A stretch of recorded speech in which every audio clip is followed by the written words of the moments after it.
wabarakatuh. Waalaikumsalam warahmatullahi wabarakatuh. Bismillahirrahmanirrahim. Innal hamdalillah alladzi nahmaduhu wa nasta'inuhu wa nastaghfiruh wa na'udzu billahi min shururi anfusina wa min sayyiati a'malina. May yahdihillahu fala mudilla lahu wa may yudlil fala hadiya lahu. Huwallazi arsala rasulahu bil huda wa dinil haqq liyudhhirahu 'ala dini kullihi walau karihal musyrikun walau karihal kafirun walau karihal munafiqun. Asyhadu an la ilaha illallah wahdahu la syarika lah wa asyhadu anna Muhammadan abduhu wa rasuluhu la nabiyya ba'dah. Allahumma sholli wa sallim wa barik ala nabiyyil karim Muhammadin sallallahu alaihi wasallam wa ala alihi wa ashabihi ajmain wa ba'd. Qala Allah ta'ala fil Qur'anil karim a'udzu billahi minasyaitonir rajim bismillahirrahmanirrahim. Subhanalladzi asra bi 'abdihi lailan minal masjidil haram ilal masjidil aqsa alladzi barakna haulahu linuriyahu min ayatina innahu huwas samiul basir. Sadaqallahul azim. Ibu-ibu yang dimuliakan Allah, marilah kita panjatkan puja dan puji hanya kepada Allah Subhanahu wa taala yang telah melimpahkan nikmat berupa iman, berupa Islam yang tidak diberikan kepada semua manusia.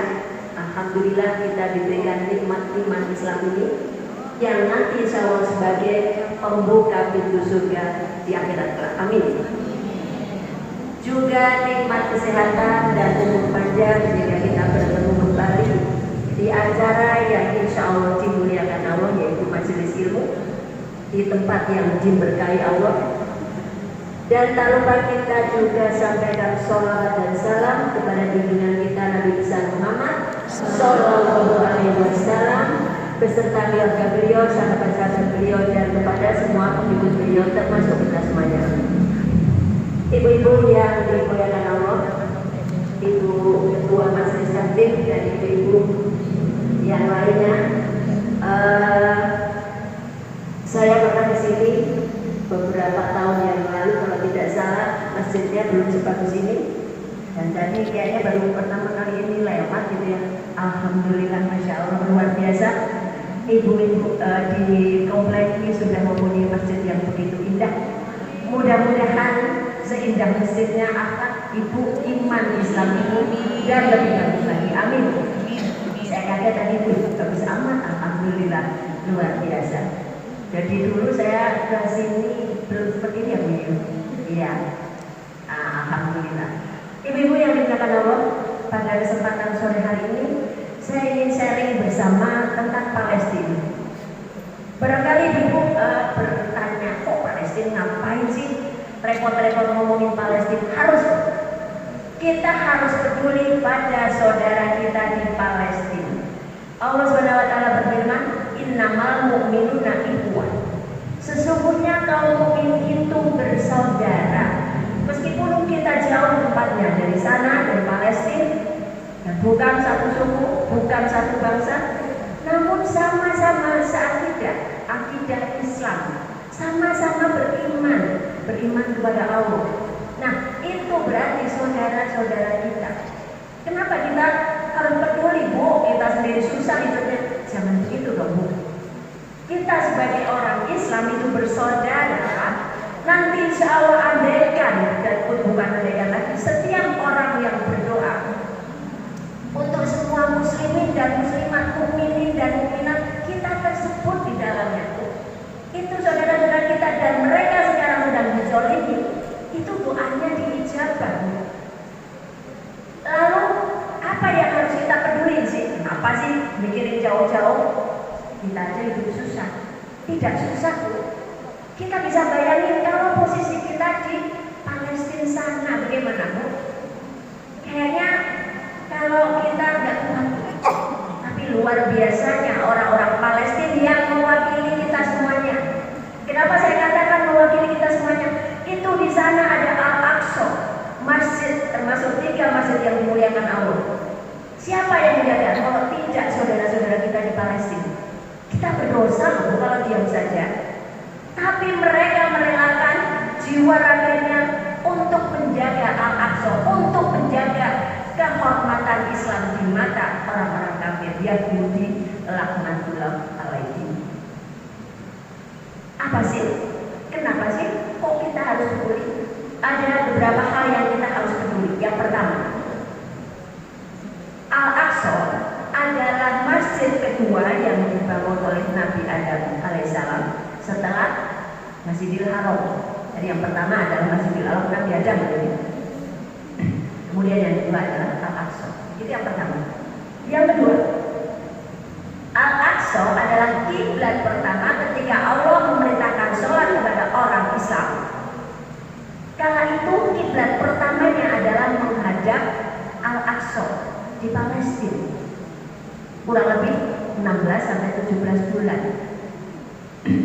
Perhatikan Bu, kalau ada orang non muslim atau orang yang bukan Islam mengatakan, orang Islam juga nyembah berhala, nyembah Bali, diluruskan. Kita bukan menyembah Ka'bah, kita menyembah Allah. Allah yang memerintah kita menghadap Ka'bah. Memang benar itu batu yang tersusun rapi bangunan kontakan, tapi karena kita tunduk pada Allah, dan itu bukan berarti kita menyembah Allah, tapi menghadap satu tujuan, di mana di situ semua dari seluruh penduduk dunia menghadap yang sama, itu akan kompak sekali.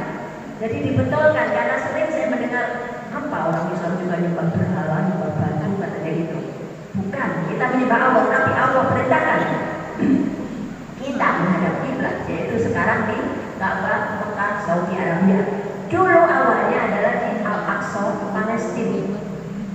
Itu adalah kiblat yang pertama. Kemudian yang ketiganya, Al-Aqsa sangat besar sekali kaitannya dengan peristiwa apa Bu? Isra Mi'raj. Berarti berkaitan lagi. Kenapa kita mesti peduli dengan Palestina? Kemudian yang keempat, di tempat itu, di Palestina, itu banyak nabi dan rasul yang diturunkan oleh Allah di sana, bertempat tinggal di sana dan berdakwah di sana. Tempat yang diberkati. Yang berikutnya, di Palestina juga banyak sahabat-sahabat Rasulullah yang berdakwah di sana. Kemudian yang berikutnya yang beberapa tadi, di sana juga lahir atau muncul ulama-ulama terkenal. Kemudian yang berikutnya, di sana nanti akan terjadi pembunuhan Dajjal oleh Nabi Isa Al-Masih. Nanti kita jelaskan satu-satu. Berikutnya di Palestina juga nanti dijadikan Allah tempat berkumpulnya seluruh manusia yang masih ada kala itu, wallahu a'lam kapan, sebelum kiamat tiba. Dan yang terakhir, di Palestina juga tempat yang termasuk didoakan Rasulullah Shallallahu Alaihi Wasallam. Sementara kita tahu doa beliau selalu dijabah oleh Allah. Dua tempat itu Syam dan Yaman. Palestina adalah termasuk Yaman. Syam maksud saya. Syam itu ada 4 negara: Palestina, Lebanon, Suriah dan Yordania. Palestina termasuk di dalamnya, negeri yang diberkati. Sekarang kita bahas satu-satu. Yang pertama tadi adalah masjid kedua yang dibangun oleh Nabi Adam. Berarti dari sini kita sudah bisa mengimani bahwa semua agama yang dibawa oleh Nabi dari Nabi Adam hingga Nabi Muhammad SAW adalah agama tauhid, agama yang mengesahkan Allah. Apa itu? Orang yang tunduk patuh, orangnya namanya Muslim. Orang yang tunduk patuh, syariatnya beda Bu, tapi semuanya sholat. Setiap Rasul membawa syariat yang berbeda-beda. Terbukti nanti kisah yang ketiga, nanti alasan yang ketiga kita peduli pada Palestina. Itu adalah yang pertama dulu, masjid yang kedua yang dibangun oleh Nabi Adam alaihissalam, nenek moyang kita semua. Kemudian yang kedua adalah kiblat pertama sebelum berpindah ke Mekah Al-Mukarramah di Saudi Arabia. Ketika diperintahkan sholat, ini berkaitan dengan yang ketiga yaitu Isra Mi'raj. Ketika diperintahkan sholat 5 waktu dalam sehari, awalnya adalah menghadap Al-Aqsa. Allah itu maha tahu hati setiap orang, setiap manusia, setiap makhluknya, termasuk hati kita masing-masing yang ada di tempat ini. Ibu A, Ibu B, Ibu C, niatnya apa mau kemari? Mau ke masjid ini, ketemu Bu ini, kan mau nanyain gini gitu. Nah itu berarti berbeda kepentingan. Niatkan karena Allah. Karena Allah memerintahkan kita untuk menuntut ilmu. Dan ilmu yang di sini adalah ilmu agama.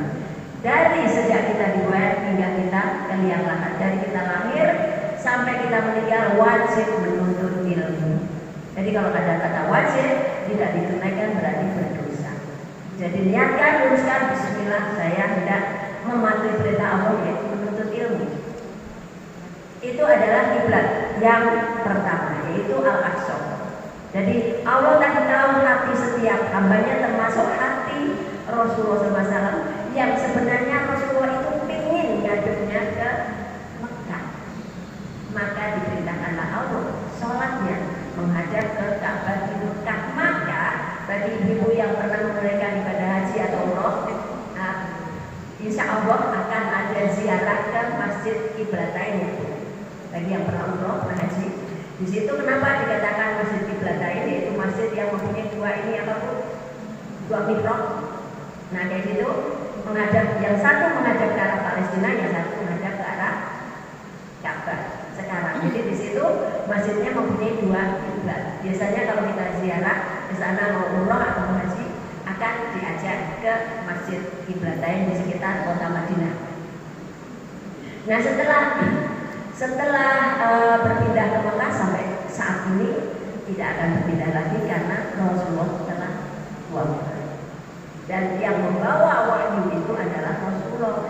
Jadi ketika beliau dipanggil oleh Allah Subhanahu wa taala, ada sahabat yang nangis histeris, bukan menangisi Nabi Muhammad tapi menangisnya berarti terputuslah wahyu. Berarti tidak ada lagi wahyu karena Pak Rasul sudah dipanggil gitu loh. Jadi aku bukan menangisi Muhammad, tapi yang menangisi adalah dengan Muhammad dipanggil menghadapnya, berarti wahyunya sudah berhenti. Itu yang ditangisi. Kemudian sekarang yang ketiga Isra Mi'raj. Tadi yang saya bacakan tadi Al-Isra ayat 1. Subhanalladzi asra bi 'abdihi lailan minal masjidil haram ilal masjidil aqsa. Maha suci Allah yang telah memperjalankan hambanya di sini adalah Nabi Muhammad SAW. Lailan malam hari dari Masjidil Haram ke Masjidil Aqsa. Ulangi lagi dari awal. Subhanalladzi asra bi 'abdihi lailan minal masjidil haram ilal masjidil aqsa. Barokna haula yang telah diberkahi sekelilingnya. Jadi Al-Aqsa termasuk yang telah diberkahi oleh Allah. Dari perjalanan Isra kita ingat kembali dari Mekah ke Madinah, dari Mekah ke Palestina. Kala itu zaman Rasulullah itu mustahil. Kenapa? Belum ada pesawat terbang, apalagi pesawat jet, apalagi pesawat ruang angkasa yang menembus langit, belum ada. Kalau sekarang mungkin bisa, tapi zaman Nabi dulu masih zaman onta, belum ada. Dari Masjidil Haram ke Masjidil Aqsa, dari Saudi Arabia ke Palestina jauh, belum lagi nanti ke luar angkasa, tembus ke langit ketujuh. Itu mustahil bila tidak ada mukjizat dari Allah. Nah itu zamannya masih sangat sederhana, belum seperti secanggih sekarang. Tapi Rasulullah dihibur oleh Allah, diperjalankan di malam hari dan hanya semalam. Maka ini juga untuk menguji bagi orang-orang yang sudah beriman kala itu, apakah percaya atau tidak. Pastinya mungkin banyak yang tidak percaya, Bu. Itu ngarang pasti gitu ya. Bahkan diriwayatkan, Ibu bisa ingat kembali kisah Isra Mi'raj. Bahkan dikatakan tuh Muhammad tuh gila tuh temenmu nih ngadu ke Abu Bakar. Tuh Muhammad gila. Masa ngomong dari mana? Dari Masjidil Haram ke Al-Aqsa, kemudian ke langit lagi kembali, sekarang udah kembali. Apa yang dijawab oleh Abu Bakar? Kalau memang demikian yang dikatakan Muhammad, aku percaya. Itulah Abu Bakar As-Siddiq, termasuk 10 orang yang dijamin masuk surga. Apalagi lebih dari itu, kata Abu Bakar, yang lebih dari itu pun Abu Bakar akan percaya, andaikan yang ngomong adalah Rasulullah gitu. Kita bisa bayangkan zaman dulu ada perjalanan yang luar biasa, padahal zamannya masih sederhana, masih tertinggal jauh, bukan seperti sekarang. Andaikan ini HP ini yang mengatakan adalah Rasulullah ini warnanya putih, maka Abu Bakar akan percaya asal yang bicara adalah Rasulullah. Jadi ketika hal yang mustahil itu dilakukan oleh Muhammad, maka aku percaya, karena Muhammad tidak pernah dusta. Itulah sahabat yang paling setia, sahabat Rasulullah SAW, Abu Bakar As-Siddiq, pengganti khalifah pertama, pengganti Rasulullah, sekaligus mertua beliau. Orang yang awal-awal masuk Islam itulah Abu Bakar As-Siddiq. Jadi begitu apa yang dikatakan beliau, sami'na wa ata'na, saya mendengar dan saya taat. Itulah akhlak para sahabat, luar biasa. Kalau kita mungkin marah, masa bisa semalam aku apalagi uangkan selalu tidak mungkin lagi. Tapi luar biasanya, ketika orang-orang kafir Quraisy kala itu mentertawakan dan bahkan mengatakan gila, menguji, ngetes, itu semuanya terbukti. Coba Bu, saya atau Ibu yang sudah lama di sini suruh mengikuti jendela, berapa jendela masjid mungkin banyak yang nggak tahu. Nggak tahu, padahal Ibu sering kali ke masjid ini. Tapi Rasulullah dites itu oleh apa namanya orang-orang kafir Quraisy, tahu kenapa yang beritahu Allah. Coba berapa jendelanya, berapa pintunya, bahkan di perjalanan pun ingat, tahu tadi ketemu dengan siapa, kafilah ini disebutkan. Itu sebenarnya hanya untuk melecehkan Rasulullah dari orang kafir. Ternyata jawaban Rasulullah benar adanya. Kenapa? Allah yang menunjukinya. Di perjalanan ketemu dengan khalifah ini di sini, kafilah itu kafilah rombongan yang berdagang di sini. Kemudian juga semuanya ciri-ciri Masjidil Aqsa semuanya benar adanya. Jadi bagi orang yang menertawakan itu adalah orang yang kafir, memang kafir. Itu adalah perjalanan dari Mekah ke Palestina. Kemudian dari Palestina di Al-Aqsa ke Sidratul Muntaha, bertemu dengan Allah, wallahu alam. Apakah bertemu langsung, wallahu alam, tidak dijelaskan, menghadap Allah gitu ya. Kemudian datang perintah sholat 5 waktu, yang semula itu 50 kali, sekarang tinggal 5 kali. Itu adalah usaha dari Rasulullah, karena Rasulullah atas masukan dari Nabi Musa, umat tidak akan mampu menjalankan 50 kali waktu sholat. Balik lagi sampai 25 kali, suruh balik lagi oleh Nabi Musa. Rasulullah mengatakan, aku malu sudah berbulan-bulan sampai 5 kali. Berakhir 5 kali dalam sehari, insya Allah setara dengan 50 kali. Amin. Ini adalah perjuangan Rasulullah untuk kita semuanya bisa menjalankan syariat Allah. Kenapa sholat? Nah itulah kenapa sholat itu lain dari yang lain. Karena sholat itu perintah langsung dari Allah kepada Rasulullah, tidak melalui malaikat Jibril. Sejak perintah-perintah zakat, perintah haji, perintah yang lain-lain itu melalui malaikat Jibril. Maka jangan sampai sholat kita semuanya tidak bagus. Ya Bu ya. Minimal yang 5 waktu. Kalau kita yang sudah berusia 20, 30, 40, 50 ataupun 60 masih hanya 5 waktu saja, apa bedanya dengan anak TPA Bu?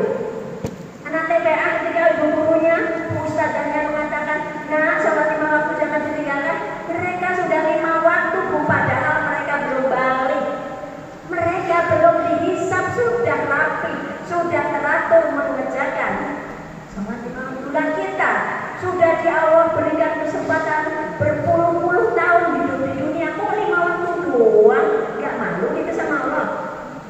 Nah itulah wong dengan sholatnya anak-anak yang belum dihisab. Itu belum dihisab, Bu, belum balik. Anak kecil, anak TKI. Caranya bedakan gimana? Dengan menambahkan sholat sunnah. Dari mulai kita bangun, kita semuanya di Islam itu sempurna, diatur semua. Dari mulai kita bangun, kita buka mata, alhamdulillahirrahmanirrahim, kita melangkah ke kamar mandi, ada lagi doanya agar kita terjaga dari pandangan-pandangan yang tidak terlihat. Ada makhluk-makhluk yang kita tidak bisa melihat, tapi ketika kita baca doa, Allahumma inni a'udzubika minal khubuthi wal khaba'ith, diberikan hijab oleh Allah, jadi tidak kelihatan kita ketika kita membuka baju kita. Doanya di luar kamar mandi atau WC dan masuk. Lampiran itu kita sholat tahajud minimal 8 rakaat dan bahkan 3 witir. Kemudian menunggu beberapa saat sholat fajar. Kemudian sholat subuh. Kalau sholat subuh ditinggalkan ya kebangetan, dosa besar karena itu wajib. Kalau sholat tahajud masih bisa lah ditinggalkan, mungkin ketinggalan sunnah yang sangat dianjurkan ya. Karena Allah menjanjikan tempat yang makom yang terpuji. Jadi ketika kita membiasakan mengistiqomahkan sholat tahajud, insya Allah akan mengangkat derajat kita di dunia dan di akhirat. Amin. Manusia itu kan sifatnya selalu harus digini ya, Bu. Namun kalau ini dikasih ini gitu loh. Iya, itu sudah manusiawi, Bu. Nah, ketika kita sholat fajar, Allah berikan ini apa, Bu?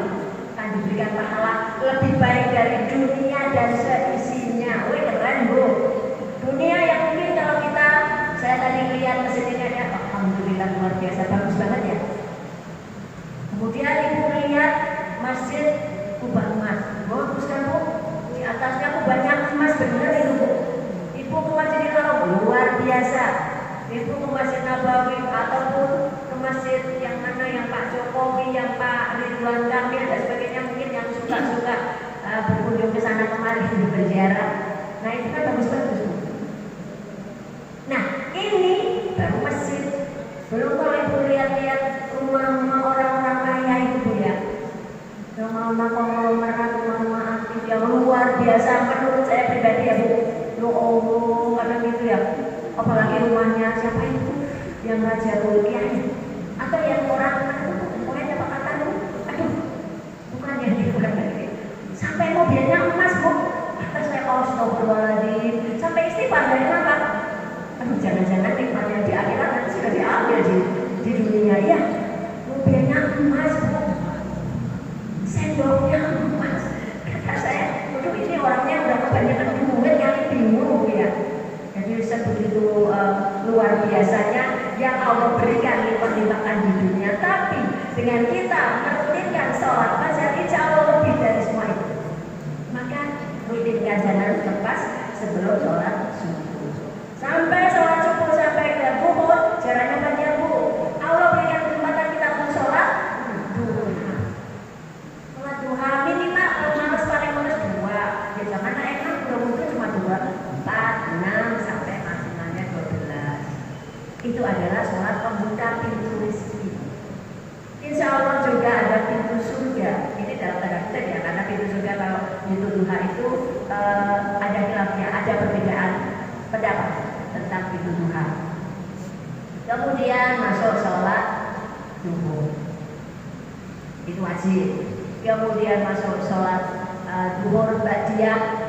Kita ingat, Bu, bahwa Allah menjanjikan bagi orang yang melanggengkan, merutinkan sholat rawatib 12 rakaat, maka Allah akan bangunkan rumah di surga. Wih, keren, Bu. Nyicilnya hanya dengan sholat, Bu. Coba, Bu, kalau logikanya, kalau saya ini bukan kata ulama, kata saya. Kalau Allah sudah siapkan rumah kita di surga, nggak mungkin kan kita nggak di surga, Bu. Kita udah dikasih rumah gitu loh. Logika saya gitu. Jadi ngapain hanya sholat aja nggak mau? Apa itu, Bu? Pertama, dari tadi subuh kita sudah 2 sholat sebelum subuh yang kita sudah sebut sholat fajar. Yang kedua itu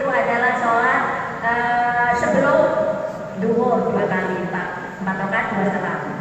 Kemudian setelah asar nggak ada ya, setelah zuhur ada. Kemudian setelah maghrib ada, setelah isya ada. Jadi semuanya 12 tanggal 6. Pas ya? Habis maghrib, habis isya, sebelum isya ada. Jadi 12 rakaat yang menyertai sholat fardu insya Allah janjikan akan dibangunkan rumah di surga. Kenapa kita tidak lakukan, Bu? Awalnya mungkin berat, tapi kalau sudah terbiasa biasa, Bu. Tuh, jadi kita lakukan agar kita beda dengan anak TPA, belum bonusnya dari Allah banyak lagi. Tadi diberikan lebih bagus dunia dan seisinya. Kenapa Allah memberikan luar biasa bonus, Bu? Bu, nanti kalau kita sudah meninggal, kita di dunia ini terbatas umurnya. Sudah ada ajalnya masing-masing. Mau 60-kah demikian rata-rata umat Rasulullah. 60 itu bisa lebih, 70, 80, 90, mungkin ada yang sampai 100 mungkin, tapi jarang udah manusia langka. Kalaupun mendoa itu jangan mendoa panjang umur, nanti panjang umur sudah nggak bisa ngapa-ngapain, kasihan yang umur ya Bu.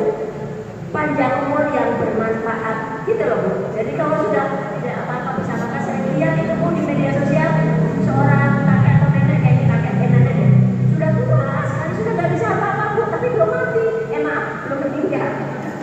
Soalnya apa Bu? Saya lihat udah nggak bisa apa-apa, kan repotin anak cucunya. Udah tinggal tulang-tulang berulang kayak gitu.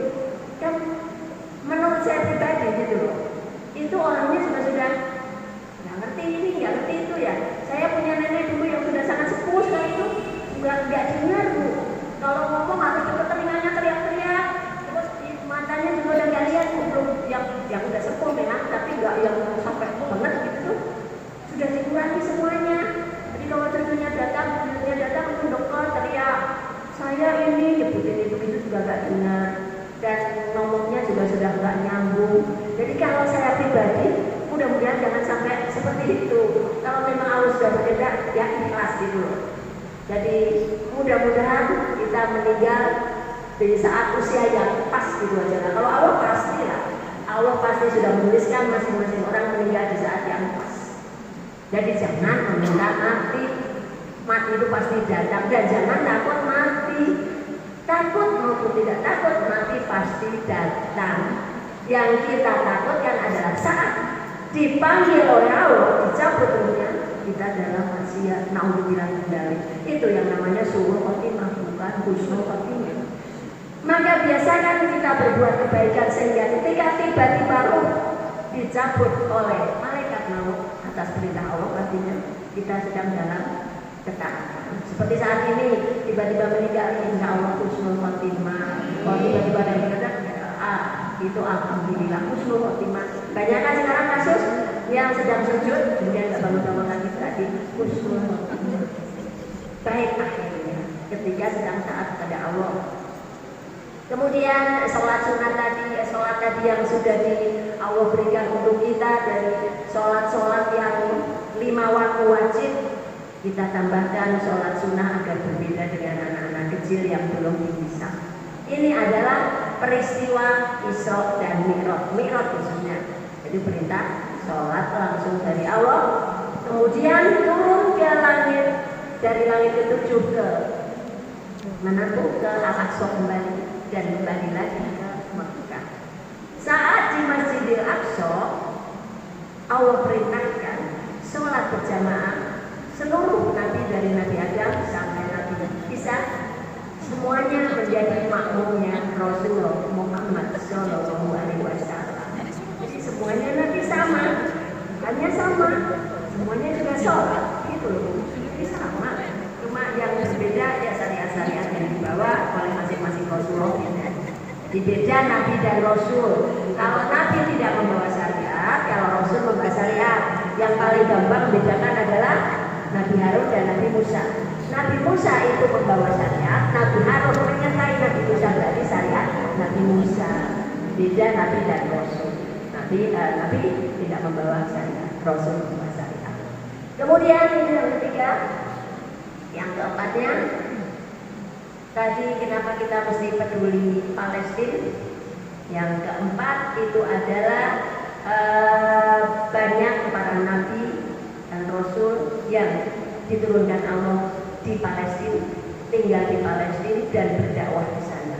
Dimulai dari Nabi Ibrahim alaihissalam, kemudian Nabi Yakub, kemudian Nabi Yusuf, Nabi Lut, Nabi Daud, Nabi Sulaiman, kemudian Nabi Zakaria, Nabi Yahya, terakhir adalah Nabi Isa alaihissalam. Kita mesti tahu kebanyakan para nabi itu adalah keturunan Bani Israel. Israel itu siapa Bu? Nabi Yakub. Jadi kita ingat kembali, Nabi Ibrahim itu mempunyai dua istri, Ibunda Hajar dan Ibunda Sarah. Dari Ibunda Sarah itu lahir Nabi Ishak. Keren loh Nabi Ibrahim itu. Putra-putranya cucu-cucunya nabi-nabi. Nabi Ishak kemudian mempunyai keturunan lagi, salah satunya adalah Yakub. Dan Nabi Yakub ini disebut, yang sudah disebut atau dipanggil Israel. Maka anak turun Nabi Yakub namanya Bani Israel. Kita semua anak turun Nabi Adam namanya Bani Adam. Tuh. Kenapa sebegitu bencinya orang Yahudi pada orang Islam? Mereka berharap, mereka tahu masih akan ada nabi lagi setelah Nabi Isa. Berharapnya dari keturunan mereka. Ternyata Allah berikan satu keturunan dari Nabi Ismail. Maka bencinya di akhir zaman sampai sekarang bencinya sama orang Islam terus, karena orang sifat orang Yahudi itu selalu ingkar kepada nabinya, selalu dikaruniakan Allah yang luar biasa IQ-nya, kecerdasannya, tapi selalu kufur, ingkar dan ingkar, minta ini minta itu oleh Allah, dikabul, tapi seperti itulah sampai Allah katakan dan sakra itu Allah sendiri loh. Lihat itu di Al-Quran terjemahannya. Jadi sedemikian bencinya Bani Israel itu ke Islam, karena Islam dibawa oleh Nabi Muhammad yang bukan keturunan Nabi Isa tapi Nabi Ismail. Jadi dari berbeda ibu, dari suami yang sama yaitu Nabi Ibrahim alaihissalam. Itu adalah nabi-nabi yang berdakwah dan bertempat tinggal di Palestina. Kemudian sahabat, kalau sahabat saya nyontek saya takut lupa. Sahabat yang berdakwah di sana, Ubadah bin As-Samit, Shaddad bin Aus, Usamah bin Zaid bin Harisah, Wasilah bin Al-Asqa, Bihyah Al-Kalbi, Aus bin As-Samit dan Mas'ud bin Aus. Itu adalah sahabat-sahabat yang berdakwah di Palestina. Berarti orang yang era hidupnya semasa Rasulullah SAW. Banyak yang berdakwah di Palestina. Kemudian tadi yang sudah saya singgung, muncul juga para ulama-ulama terkenal. Di antaranya adalah Imam Malik. Imam Malik itu adalah gurunya Imam Syafi'i. Imam Syafi'i termasuk dari Palestina. Kemudian Imam Sufyan Ats-Tsauri, kemudian Imam Ibnu Syihab Az-Zuhri. Itu adalah imam-imam yang terkenal yang berasal dari Palestina. Kemudian yang berikutnya adalah tempat dikumpulkannya seluruh manusia menjelang hari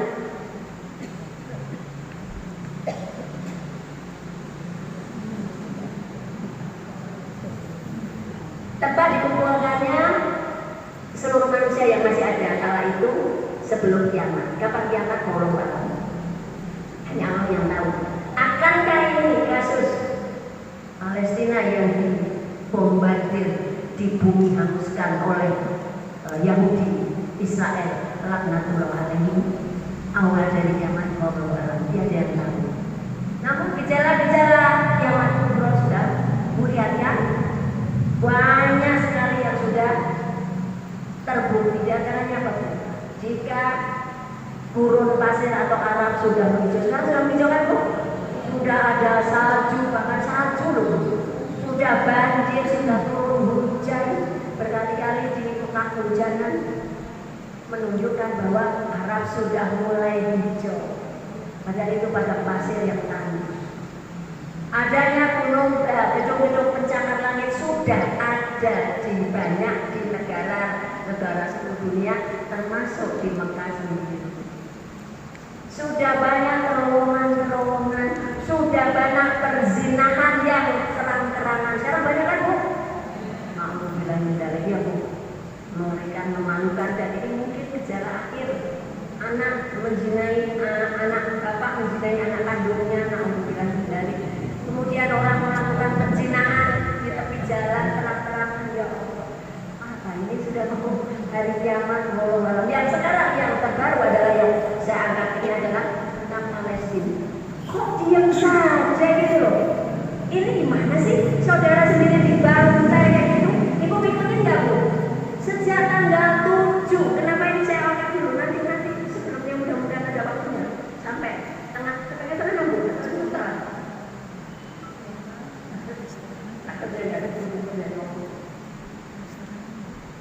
Kenapa kita mesti peduli Palestina? Itu diantaranya beberapa tadi sudah sampai ke tempat dikumpulkannya manusia sebelum kiamat. Insya Allah orang yang beriman, yang Islam sudah meninggal semua. Kiamat itu berat sekali Bu. Oleh Allah sudah nanti ditiupkan angin yang berhembus, mungkin apa itu kayak angin racun kayaknya gitu ya. Yang mati hanya orang Islam, yang orang beriman. Artinya akan tidak mengalami huru hara hari kiamat.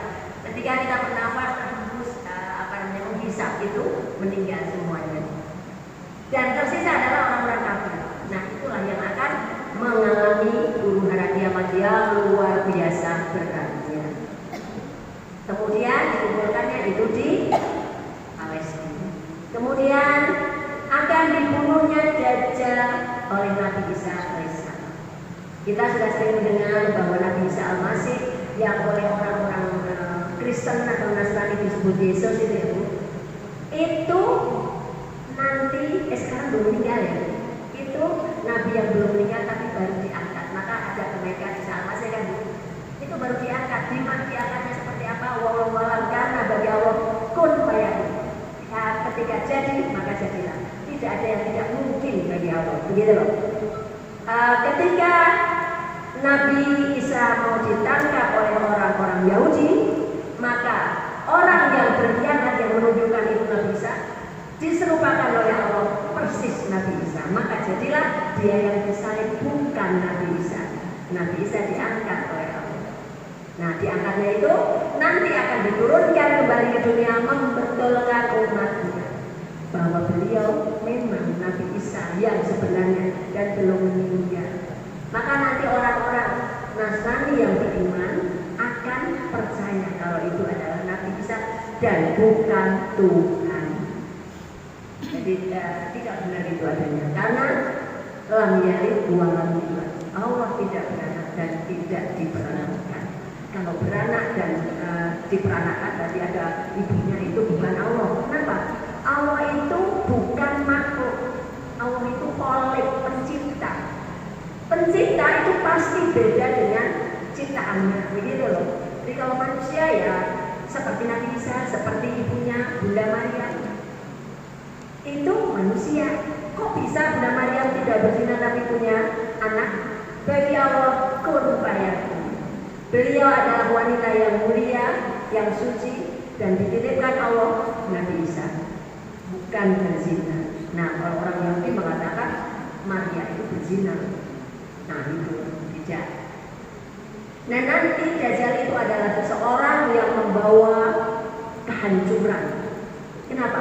Dia diberikan kelebihan Allah yang luar biasa, bisa menghidupkan orang, bisa mematikan, bisa menguasai, bisa mengalahkan semua orang dan semua kota negara dimasukinya yang tidak bisa dimasuki hanya Mekah dan Madinah.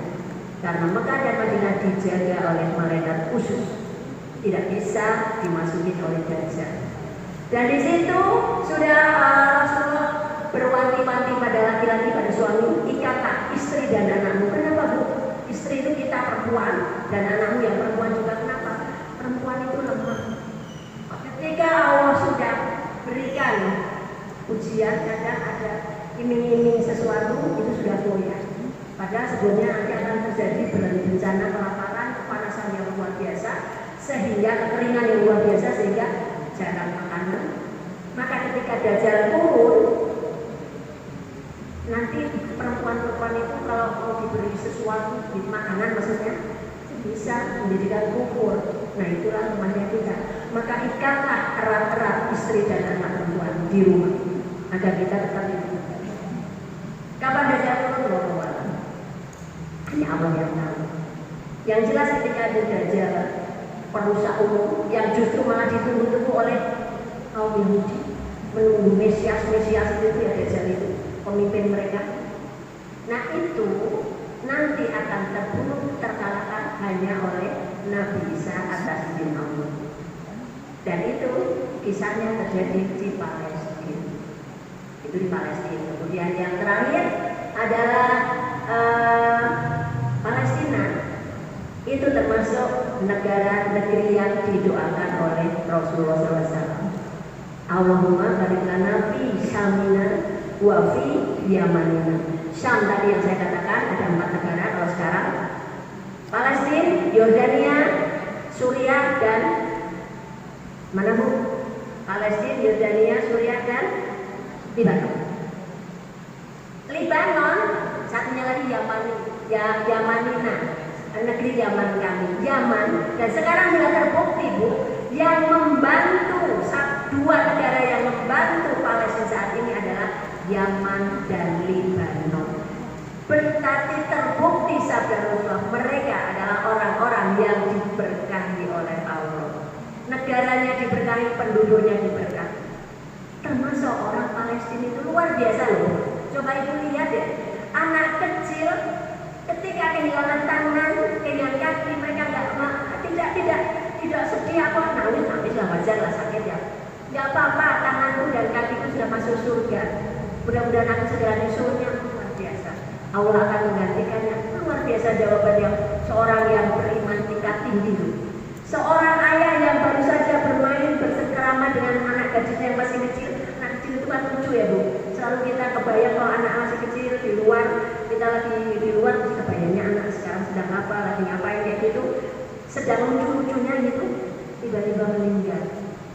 Seorang ayah pasti sedih sekali. Sampai tadi saya lihat terakhir itu antingnya diambil, ini kenang-kenangan saya. Antingnya tinggal 1, yang 1 hilang. Saya ambil anting anak saya untuk kenang-kenangan saya. Diciuminya anaknya, kemudian ditaruhnya. Ikhlas. Tunggu ayah. Luar biasa. Mudah-mudahan mereka yang meninggal di Palestina diberikan Allah pahala sebagai syuhada. Amin. Berat Bu, berat sekali Bu. Ibu bisa ngebayangin Ibu, sejak dari lahir sudah dijajah. Kayak kita dulu Indonesia dijajah Belanda, Jepang, Inggris, Spanyol itu kurang lebih 350 tahun lebih. Untung kita belum lahir ya. Lahir, waduh, nggak tahu tuh kayak apa. Alhamdulillah sudah menjaga sehingga kita sekarang ada di zona yang nyaman, tempat yang nyaman, tidak ada penjajahan.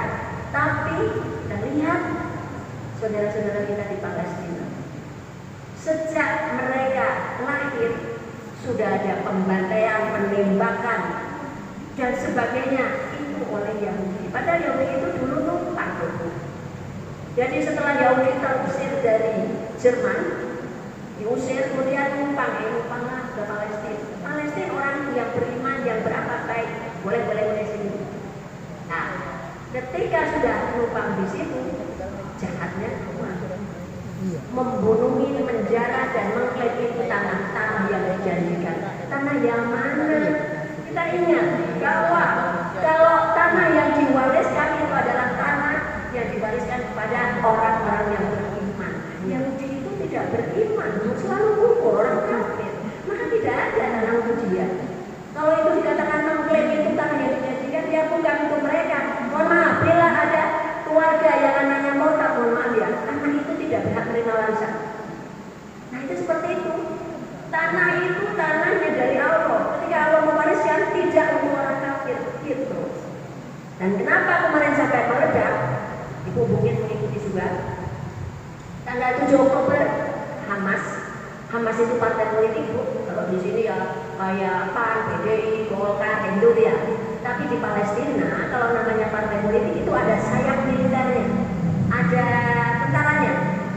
Nah, Hamas itu adalah salah satu partai politik yang mempunyai tentara brigadir Kossam. Nah, ketika Palestina sudah dijajah dari tahun 1948, sudah sekian puluh tahun. Kemudian Hamas sebagai penduduk asli orang Palestina melawan, kok dikatakan teroris? Salah dong, ini harus dibenarkan. Yang teroris yang penjajahnya dong. Yang ternyata teroris siapa? Yahudi, Israel. Mereka mengatakan yang memulai adalah Hamas, bukan Hamas yang memulai, mereka menjajah. Wajar dong berontak. Hamas orang Palestina itu sudah diboikot sejak Yahudi bercokol di sana. Tidak boleh barang-barang masuk dengan bebas, semuanya dikuasai oleh Israel. Bahkan kemarin kalau ibu melihat juga berita-berita di media sosial, orang Indonesia yang suka muncul di media sosial itu mengatakan, saya 12 tahun di sana tapi belum pernah sholat di Al-Aqsa. Kata saya, kok bisa? Ternyata tidak mudah untuk sholat orang-orang situ, orang-orang Palestina untuk sholat di Al-Aqsa. Itu tentara siap dengan senjata yang lengkap. Teman saya pun yang kuliah di Mesir itu saya tanya, Pak, kan nggak sholat di Al-Aqsa? Nggak boleh gimana? Sama pemerintah Mesir tidak boleh ke Al-Aqsa, karena kalau ke Al-Aqsa izinnya harus ke Israel, dan kalau izin ke Israel berarti mengakui negara Israel negara itu.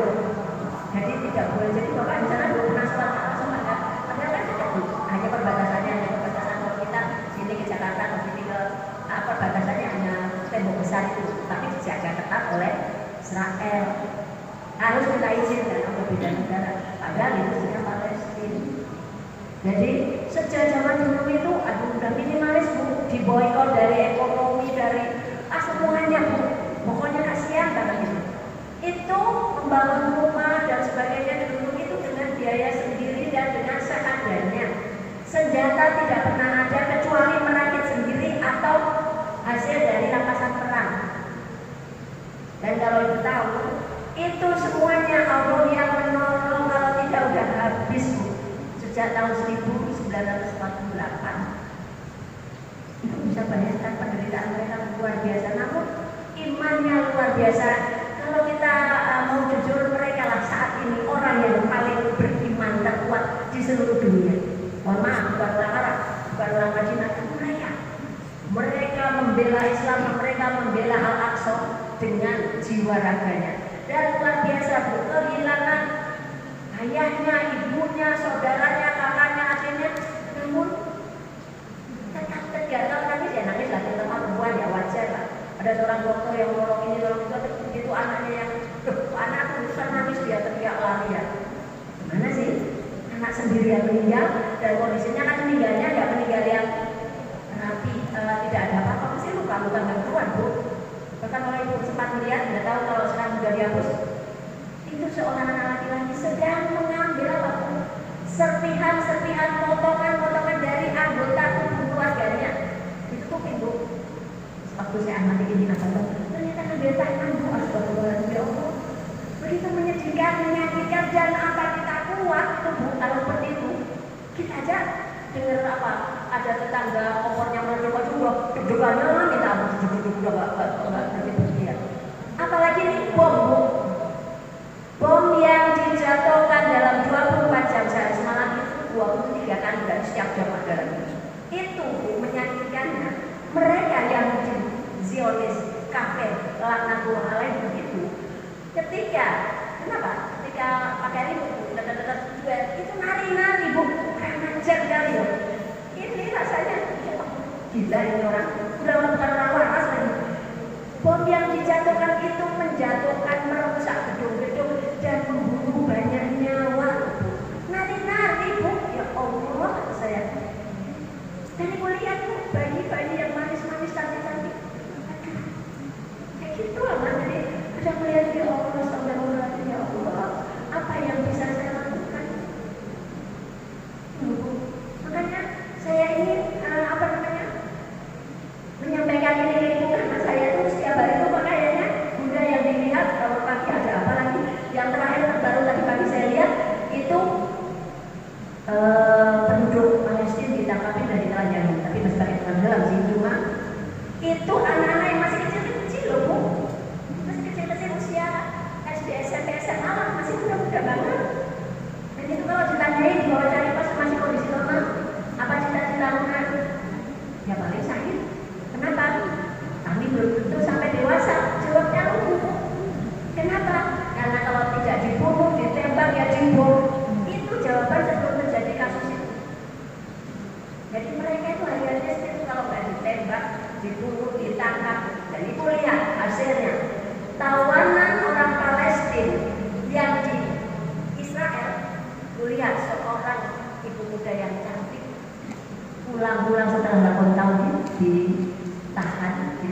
pulang hidungnya pendek dia, lubangnya miring dan rusak mukanya, jari-jarinya patah semua, mukanya rusak, jahat itu. Dipotong semua itu dia perlihatkan mukanya rusak yang tadinya fotonya cantik masih muda, 8 tahun kemudian dikembalikan sampai dia anak memeluk anaknya, aku malu namanya karena dulu ditinggalkan masih kecil, sekarang sudah menjadi perjaga bujangan gitu. Itu disiksa sedemikian rupa. Dan saksi-saksi yang dibebaskan itu mengatakan mereka penuh dengan siksaan di penjara. Kalau sebaliknya orang Yahudi yang menjadi tawanan Palestina, mereka merasa seperti tamu. Mereka bahkan ada yang jatuh cinta muncul. Kenapa? Karena begitu akhlaknya, akhlak orang Islam yang tidak memperlakukan tawanan sebagai tawanan yang dihinakan, itu enggak disiksa, enggak. Yang butuh dokter dikasih dokter, bahkan makanan pun ditawarkan dulu pada tawanan. Mereka mengatakan itu saksi mereka. Sehingga ketika aku melihat di tayangan di media sosial mengatakan goodbye Sukron, bahkan banyak yang hafal ayat-ayat Al-Quran. Orang Yahudinya mengatakan, oh anak saya juga dicemari katanya karena bisa membaca ayat Al-Quran. Ini perlu dibawa psikolog. Aduh, memang bukan hidayah itu ya. Anak yang dilepas karena sudah saling tukar ya, tawanan dengan tawanan, itu hafal Al-Quran. Ternyata hafal beberapa surat itu maksudnya. Ketika dia baca itu orang Yahudinya nggak berkenan gitu. Maka kalau bahasa kita diruqyah itu dibawa psikolog agar tidak tercemar itu Al-Quran. Ya berarti memang tidak diberi daya oleh Allah. Padahal mereka merasakan perlakuan yang begitu manis dari tentara Palestina. Jadi tentara Palestina yang mereka sebut Hamas atau Al-Qassam itu punya syarat, mohon maaf tidak seperti tentara kita. Syaratnya waktu berat, hafal Al-Quran. Orang merokok tidak boleh, kata mereka. Boro-boro mau membela agama, mau meninggalkan rokok aja nggak bisa. Rokok tidak boleh. Hafal Al-Quran dan saumnya saum Daud, sunah Daud sehari puasa sehari tidak. Jadi itu orang-orang soleh, bawaannya kemana-mana Al-Quran. Di sela-sela perang mereka menyempatkan diri baca Al-Quran dan mereka berserah diri kepada Allah. Luar biasa. Luar biasa. Maka kalau sekarang yang istilah anak mudanya sedang viral di dunia itu Abu Ubaidah, pemimpin dari Hamas. Luar biasa, bukan tentara Israel yang malah nari-nari ketika perang ya perang, kemudian habis perang mereka ala-ala perempuan gitu, lebay gitu ya, apa sih kayak bencong kayak gitu. Nah itulah mereka kan pengmaju. Kalau mereka berani face to face lawan agresif, nggak berani bu. Maka ketika ada serangan darat pun ketangkap itu sudah luar biasa ketakutannya. Bahkan mereka mengatakan karena mereka mungkin nggak tahu mereka. Hamas nggak ada, yang ada hantu katanya mereka gitu. Kenapa? Karena itu malaikat. Orang Palestina sendiri tidak melihat malaikat itu. Malaikat itu adalah bala tentara yang dikirimkan Allah. Kenapa? Orang Islam di seluruh penjuru dunia nggak ada yang bantu kala itu. Sebelum Yaman sama Libanon bantu, nggak ada yang bantu, maka Allah kirimkan tentaranya yaitu malaikat. Orang Palestina tidak melihat, yang melihat adalah orang Israel. Bohong kalau tidak ada segerombolan manusia yang berjubah putih menyerang kamu. Itu hantu, katanya gitu. Karena mereka tidak tahu mereka. Dan orang Palestina sendiri nggak ada apa-apa gitu. Mereka sendiri ada salah satu kisah itu yang benar-benar terjadi sih. Dia mau melempar granat atau pistol itu ada ragu-raguan benar nggak ya? Toh ini hanya sederhana mereka menghancurkan tank itu, tapi ada bisikan lemparkan. Ternyata itu dilemparkan meledaknya luar biasa. Nah itu siapa yang melempar? Allah kali malaikatnya.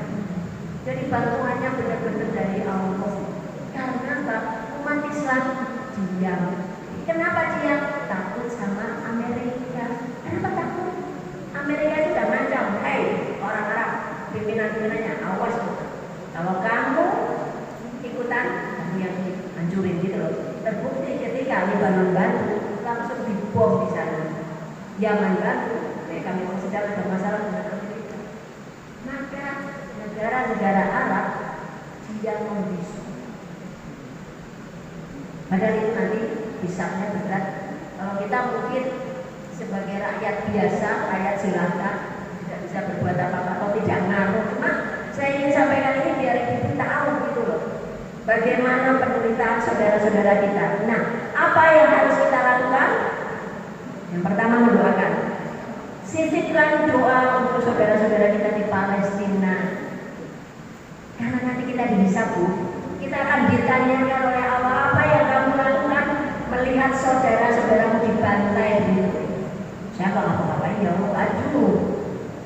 Maka kita bisa berhujat di hadapan Allah.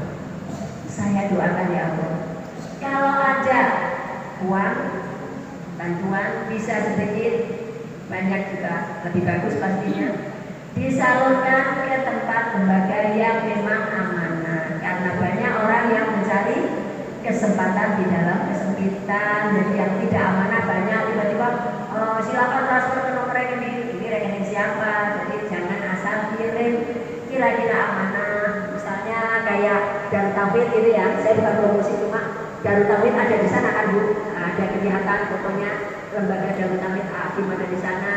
Kemudian apalagi itu siapa itu Ustadz Haji juga ada. Tapi kadang donasinya itu khawatirnya dipalsukan oleh orang yang tidak bertanggung jawab gitu.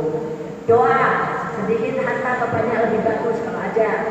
Kemudian yang ingin saya sampaikan juga boykot. Nah, boykot ini kenapa saya ngomong boykot? Karena MUI sudah mengatakan bahwa haram membeli barang-barang yang mensupport Israel. Jadi kita saya hanya beli McD, hanya beli bakso dan hanya 20.000, 50.000. Itu hanya itu satu orang. Tapi kalau itu di Indonesia berapa puluh juta yang beli, dan kalau itu dunia berapa juta, ratus juta atau miliar orang yang membeli. Kalau itu berhenti, maka berhenti produk yang mendunia itu. Dan terbukti efektif. Ini memang sengaja saya bukain di internet Bu. Tadi saya buka. Saya insya Allah mudah-mudahan tidak memfitnah. Ini ada di berdasarkan MUI ya. Barang-barang biar itu juga ikut memboikot. Dosa enggak, justru kalau beli dosa kenapa sudah ada fatwa haram dari MUI. Gimana kalau saya sudah punya nggak apa-apa. Itu barangnya tidak haram. Tapi sekarang membelinya jadi haram dulu. Saya misalnya Bu, saya kadang namanya ibu ya Bu, jujur kalau ada promosi tertarik kan Bu. Ya, itu saya banget Bu. Oh di sana lagi di Indomaret di Abang lagi promosi.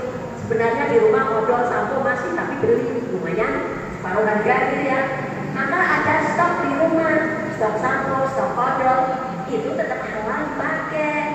Yang tidak punya McD, zona itu cancel. Sekarang tidak usah beli dulu.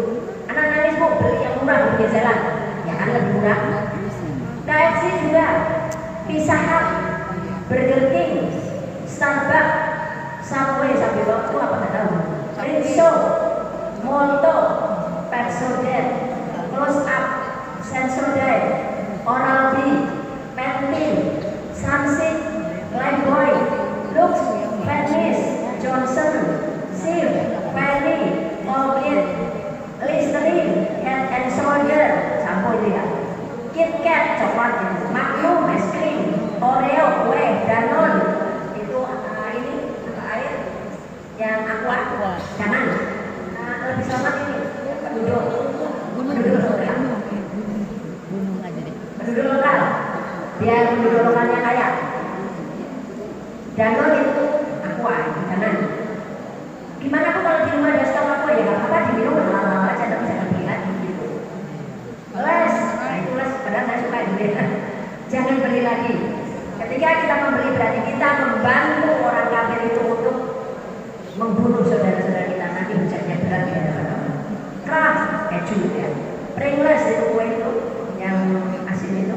Biskuit, Fix, Mars, Doritos, Cheetos, Milo, Pringles, Les, M&M's, Cornflakes, Sariwangi, Clayton, Nestle, Royco, Knorr, Maggi, Aqua, Sit juga termasuk air itu yang tulisannya merah, Coca-Cola, Pepsi, Fanta, Sprite, Nestle, Nescafe, ada semua ibu di rumah. Tapi nggak beli lagi bu, dan habis. Starbucks, enak ada ibu, jangan beli lagi. Buatan dari Coco Crunch, Nestle itu yang resmi dari MUI. Kalau yang ragu-ragu ada juga, tapi tidak usah kita sampaikan karena di sini katanya di sini ada penjelasannya. Mana tadi? Produk yang disebut pro Israel padahal belum benar, itu nggak usah saya bacakan karena belum benar.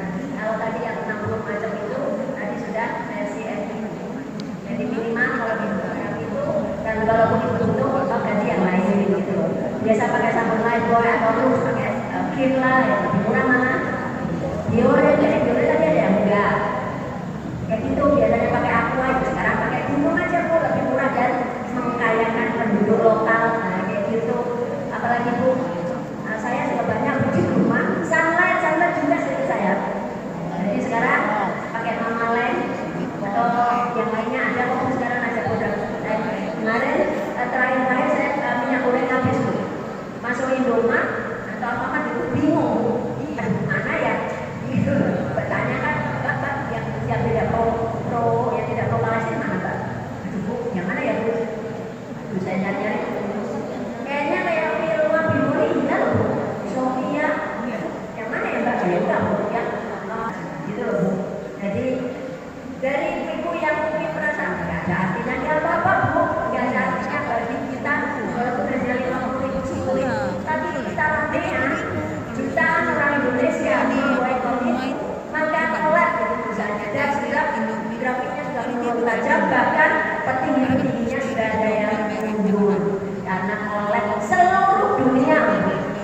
Bahkan di negara kafir pun yang tidak pro karena yang dibunuh adalah anak-anak kecil itu juga boykot. Sampai di negara kita ibu yang ada medianya disamburin, mohon maaf kotoran hewan pakai truk di depannya. Itu bahkan di depan artinya boykot ini nggak usah beli gitu. Begitunya loh. Jadi mari kita bersama-sama membantu walaupun andil kita kecil. Doain, sumbang kalau mungkin perlu, kemudian ikut memboykot. Walaupun hanya kecil tidak menjadi masalah. Namun nanti ketika kita ditanyakan oleh Allah, sudah ya Allah, saya tidak pakai produk ini yang kalau Maggi saya lihat Maggi itu ketika perang kemarin malah langsung kirim anak-anak supaya tentara mereka, tentara Israel. Kalau itu saya lihat sendiri. Jadi lihat di media sosial tentara Israel yang mendapat kiriman makanan dari mereka. Gimana kok kalau nangis? Anaknya diberitahu, Cek, Neng, ini kalau sekarang nggak boleh. Ini yang jualnya nggak membunuh orang Islam. Mau jadi pembunuh. Nah, jadi itu lihatin.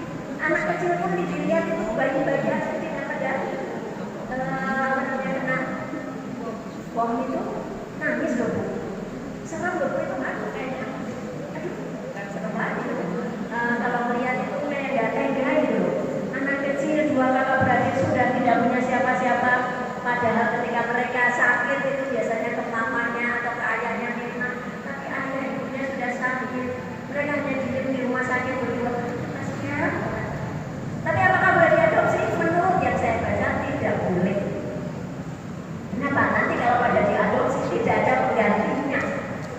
Jadi pemerintah nama setempat, pemerintah Malaysia tidak mengizinkan anak-anak kecil diadopsi. Biar pemerintah yang hidupinya.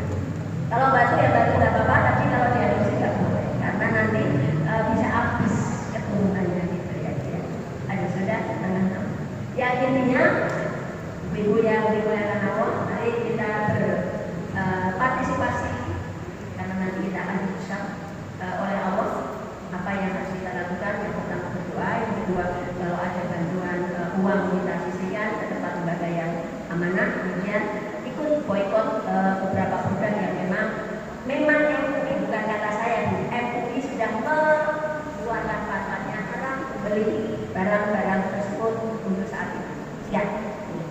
Langsung selesai.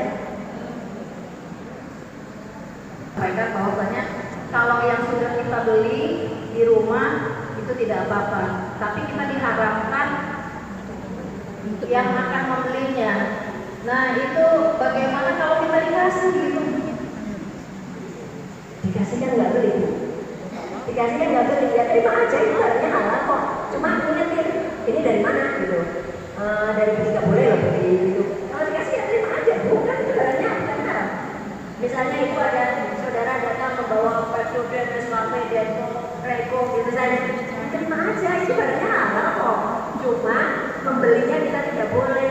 Mungkin saudara kita atau teman yang membeli tadi belum tahu ini kok produk-produk baru pro Israel, emang belum beli ya tahu, misalnya gitu. Tanya, nah saatnya kita berdakwah, itu berdakwah loh Bu. Jadi kita ini beli atau dari mana? Oh saya punya stok, karena saya melihat ada kalau nggak salah toko Madura itu barang-barangnya dibuang, ya dibuang dong Bu, itu kan halal. Ya udah pakai sendiri aja dan dijual gitu loh, dibuang-buang gitu loh. Nah mungkin dikasih kayak gitu mungkin ya nggak apa-apa, ya nggak boleh dalam pembeli. Ya mungkin itu aja Ibu ya, karena sudah sore. Kepada Ibu Ustazah mohon dipimpin untuk doa. Ibu mari kita hubungan kepala sejenak agar kasih kita hari ini diridhoi Allah. Kita berdoa bersama-sama. Bismillahirrahmanirrahim. Alhamdulillahirabbil alamin. Hamdan syakirin hamdan wa yuqarribu ya rabbana alhamdulillah ma yaqali min jannati Allahumma sholli ala Muhammad wa ala Muhammad. Allahumma rabbana taqabbal minna sholatana wa siyamana wa qur'ana wa taqabbal wa taqabbal wa ta'ala wa ta'ala ya Rabbana zalamna anfusana wa illam taghfir lana wa tarhamna lanakunanna minal khasirin. Rabbana la tu'akhidhna in nasina aw akhtana. Rabbana wa la tahmil 'alaina isran kama hamaltahu 'ala alladziina min qablina. Rabbana wa la tuhammilna ma la taqata lana bihi wa'fu 'anna waghfir lana warhamna anta maulana fansurna 'alal qawmil kafirin. Allahumma inna nas'aluka salamatan fid din wa afinatan fil jasad wa zinatan fil ilmi wa barakatan wa tawbatan qabla wa maghfiratan ba'da Allahumma hawwin 'alaina fi sakaratil maut wa najjana minan nar wal afina fi syak. Rabbana hafid 'alaina sabra wa tabi'ana wa wasina 'alal qawmil kafirin. Rabbana ighfir lana wa li walidina wa li jami'il muslimina wal muslimat wal mu'minina wal mu'minat al ahya'i minhum wal amwatina Rabbana atina fid dunya hasanah wa fil akhirati hasanah wa qina adzabannar. Rabbi ij'alni muqimas sholati wa min dhurriyyati rabbana wa taqabbal du'a wa qina jannatan ma'al abrar ya aziz ya ghaffar ya rabbal alamin. Subhana rabbika rabbil izzati amma yasifun wa salamun alal mursalin walhamdulillahi rabbil alamin. Kita akhiri bersama dengan baca doa kafaratul majlis. Subhanallahumma wa bihamdika asyhadu an la ilaha illa anta astaghfiruka wa atubu ilaik. Mohon dimaafkan bila ada kesalahan. Semua kebenaran berasal dari Allah Subhanahu wa taala. Assalamualaikum warahmatullahi wabarakatuh. Waalaikumsalam. Waalaikumsalam warahmatullahi wabarakatuh. Terima kasih kepada Ibu Ustazah Erni Roso Ertawati yang telah menyampaikan materinya pada sore hari ini. Semoga apa yang telah beliau sampaikan kepada kita semua akan menambah ilmu bagi kita. Dan semoga Allah memberikan keberkahannya kepada kita khususnya, dan kepada Ibu Ustazah semoga Allah membalasnya dengan kebaikan yang berlimpah pula. Dan semoga doa-doa yang kita panjatkan tadi diijabah, dikabul oleh Allah Subhanahu wa taala. Amin ya rabbal alamin. Baik ibu-ibu sekalian, sebelum ditutup saya akan membacakan perolehan infak sedekah pada hari ini, hari Sabtu tanggal 9/12/2023, sebanyak Rp358.000. Alhamdulillah. Terima kasih kepada ibu-ibu yang telah mengisikan rezekinya. Semoga Allah membalasnya dengan kebaikan yang melimpah pula. Dan total uang bekas Majelis Taklim Ashabul Yamin RW 11 sebanyak 8 juta, sebanyak 9.218.000 rupiah. Total keseluruhan ibu-ibu ya 9.218.000 rupiah. Dan mungkin sedikit saya sampaikan bahwa beberapa waktu yang lalu kita mengadakan mulut khotimah tidak mengambil uang kas pengajian. Alhamdulillah kita mendapatkan dana dari RT 01 sampai RT 07 juga dari para donatur yang terlaman. Semoga Allah Subhanahu wa taala memberikan balasan yang berlimpah kepada mereka-mereka, kepada kita semua yang telah membagi rezeki dan juga mensukseskan acara mulut khotimah. Baiklah ibu-ibu sekalian, ya. Terima kasih atas kebersamaannya pada sore hari ini, dan terima kasih telah mengikuti acara ini dari awal hingga akhir dengan tertib. Semoga Allah meridhoi kita semua. Semoga kita semua sehat, panjang umur, bisa bertemu kembali di taklim yang berikutnya. Dari saya mohon maaf bila mana terjadi kekurangan dan kesalahan, juga dari kami tim panitia RT 06 mohon maaf bila mana dalam penyelenggaraan pada hari ini terdapat kekurangannya dan juga untuk jamuannya.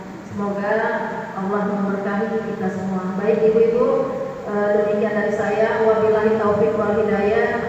Mohon maaf. Marilah kita tutup acara pada sore hari ini dengan membaca hamdalah. Alhamdulillahirabbil alamin. Wabillahi taufik wal hidayah. Wassalamualaikum warahmatullahi wabarakatuh.